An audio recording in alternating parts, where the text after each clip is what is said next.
राम राम दोस्तों, स्वागत आपका हमारे यूट्यूब चैनल अकाउंट्स एकेडमी पर। आज की इस वीडियो में बात करने वाले हैं टेबल 8C और 8 के बीच में जो डिफरेंस आया रहा है उसके ऊपर जो है जीएसटी डिपार्टमेंट ने एडवाइजरी इशू की है। ये एडवाइजरी कब इशू हुई? आपकी 9 दिसंबर 2024 को यहाँ पे इशू की गई है। इसके अंदर उन्होंने कुछ इशू के यहाँ पे एग्जाम्पल दिए हैं और साथ ही में बताया गया है कैसे उनके जो GSTR 9 में आपको इसकी रिपोर्टिंग करनी है। तो इन इशूज़ के बारे में हम जानेंगे एग्जाम्पल के साथ में, और इस एडवाइजरी को आपको जो सेव करके रख लेना अपने पास में प्रिंट करके। अगर इन केस अगर आपके पास गवर्नमेंट की तरफ से कोई डिपार्टमेंट की तरफ से कोई जो नोटिस वगैरह आता है तो इस एडवाइजरी में थ्रू आपने जो फिगर्स भरी होंगी तो आप वहाँ से दिखा सकते हैं कि एडवाइजरी में ऐसा यहाँ पे शो किया गया था, तो इस वजह से अपने पास जो आप इसको सेव कर सकते हैं। तो चलिए वीडियो शुरू करते हैं।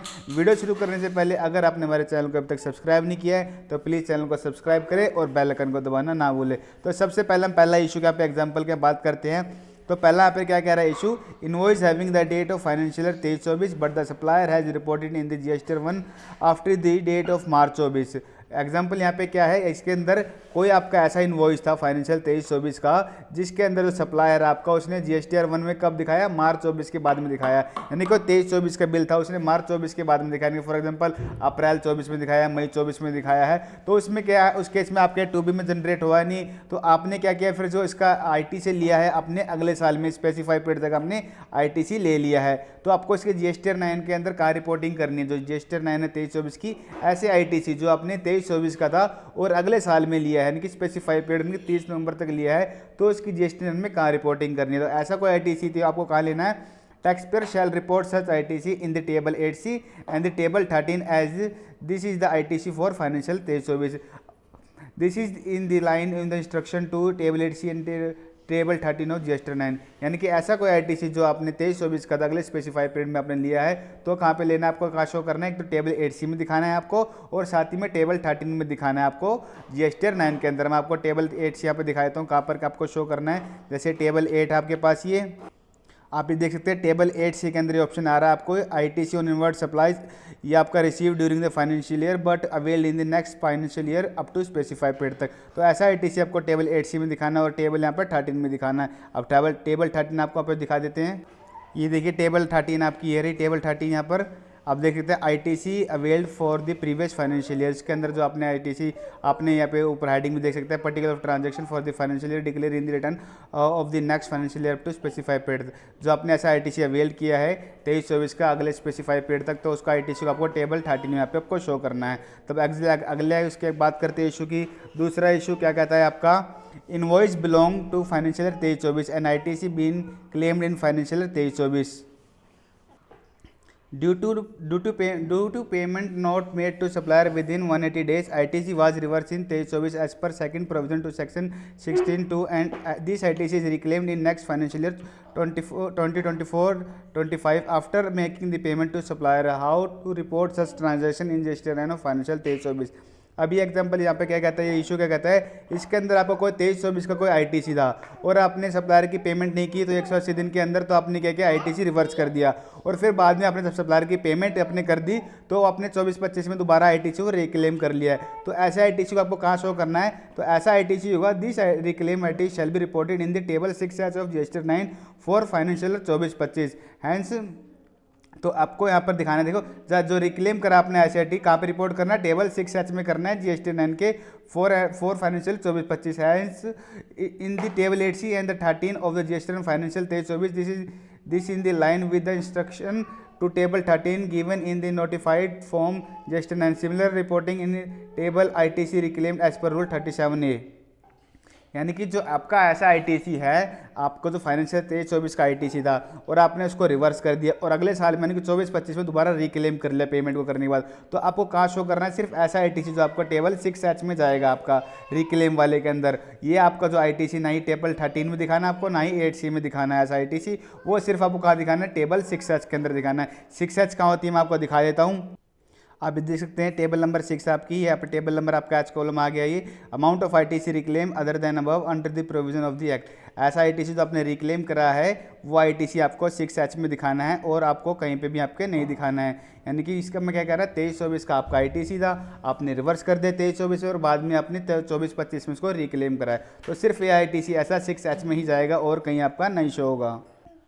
अगले इशू के बारे में बात करते हैं। अगला इशू क्या कहता है, invoice belong to financial 23-24 but good not received in 23-24 therefore ITC claim in table 4A5 of GSTR 3B and reverse in table 4B2 as per the guidelines of circular 170 and such ITC reclaimed in next financial year 24-25 till the specified time period. How to report such transaction GST and financial 23-24। अब बात करते हैं, ये कहता है ऐसा कोई आपका इनवॉइस था जो आपका 23-24 में आपका जो है और आपको जो गुड्स वहाँ पे 23-24 में रिसीव नहीं हुए थे, आपने उस केस में क्या किया, आपने जो यहाँ पे आईटीसी यहाँ पे क्लेम कर लिया और रिवर्स कर लिया। उसके बाद जो कि आपने जो रिक्लेम करा आईटीसी कब किया है, 23-24 सॉरी यहाँ पे 24-25 में आपने स्पेसिफाई पीरियड तक आपने वहाँ जो उसको है रिक्लेम कर लिया है। तो आपको ऐसे में कहाँ शो करना होगा, ऐसा कोई आईटीसी तो आपको कहाँ शो करना है यहाँ पर, जैसे कि आपको बताया गया टैक्स पर shall such report such reclaimed ITC in the table 8C and table 13 of the ITC of financial 23-24। ऐसा कोई आईटीसी तो आपको कहाँ रिपोर्ट करना है, टेबल 8C में और टेबल 13 में आपको ऐसा आईटीसी यहाँ पे रिपोर्ट करना है।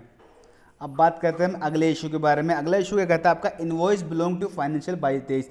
ऐसा कोई इनवॉइस है जो 22-23 से रिलेटेड है और आपका टेबल 8A में शो कर रहा है GSTR 9 के फाइनेंशियल 23-24 के अंदर। तो ऐसा क्यों शो कर रहा है, क्योंकि जो पहले आपकी जो 8A टेबल यहाँ पे जनरेट होती थी वो आपकी 2B से जनरेट होती थी, अब वो क्या होती है 2B से जनरेट होती है। 2B जो आपके यहाँ पर मंथली बेसिस पे, यानी कि उसने कोई फॉर एग्जांपल 22-23 का इनवॉइस अगले साल 23-24 में यहाँ पे कोई स्पेसिफाई पीरियड तक दिखा दिया होगा, तो आपके 2B में आ गया तो टेबल 8A में आपका 23-24 की वहाँ पे रिटर्न में दिखा रहा है। तो ऐसे में आपको GSTR 9 में वो कहाँ दिखाना है, तो आपको क्या करना है, ऐसा कोई आईटीसी है आपको कहीं पे भी आपको वहाँ पे शो नहीं करना है। आपको आप देख सकते हैं यहाँ पे नहीं टेबल 8C में दिखाना, नहीं टेबल 13 में आपको दिखाना है।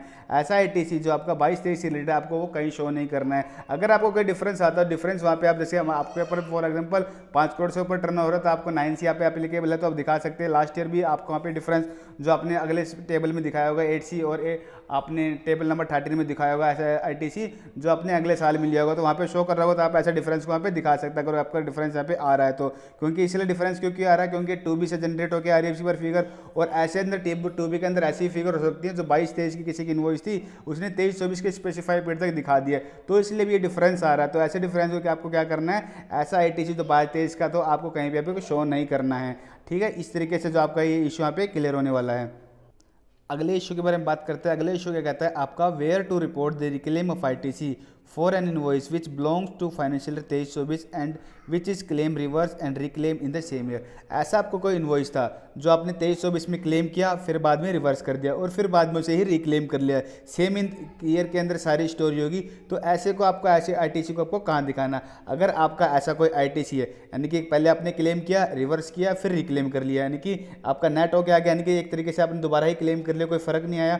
फॉर एग्जाम्पल ₹1,00,000 का आईटीसी था, रिवर्स कर दिया, 0 हो गया, दोबारा रिक्लेम कर लिया, तो ₹1,00,000 का आईटीसी आपने रहा आपका जो आपके पास रहा, तो आपको कहाँ शो करना है, या तो आपको टेबल 6H में शो कर सकते हो उसको, यहाँ पे जो आपका रिक्लेम वाला होता है, या फिर दूसरा आपको नेट यहाँ पे टेबल 6 में भी आपको दिखा सकते हैं। तो दोनों में एक ही में दिखाना, आपको अलग अलग पे नहीं दिखाना है, आप किसी एक में दिखा सकते हैं। ये देखिए लिखा हुआ है, information of such input tax credit is to be declare in one of the row only, यानी क्या तो 6H में दिखा सकते हो या फिर 6B में आप टेबल में यहाँ पे दिखा सकते हो। उसके बाद हम बात करते हैं, जो हम रिवर्स की बात कर रहे हैं, further as the claim and reclaim is reported only in one row therefore the same should not be reported in reversal under table 7 of GSTR 9 of financial 23-24। यानी कि जो हम रिवर्सल है इसके अंदर, इस केस में जो रिवर्सल हमें टेबल नंबर 7 में दिखाने की जरूरत नहीं है, क्योंकि यहाँ पे आपका एक तरीके से आपने रिवर्स करके उसी साल में दोबारा यहाँ पे रिक्लेम कर लिया है, तो आपको टेबल नंबर यहाँ पे 7 में आपको कहीं रिपोर्ट करने की जरूरत नहीं है। तो ये कुछ इशू थे जो हमने अपने पढ़े आज एडवाइजरी में, जो GST के अंदर दी गई थी। इस एडवाइजरी को जो आप आसानी से GST पोर्टल से आप डाउनलोड करके अपने पास रख सकते हैं।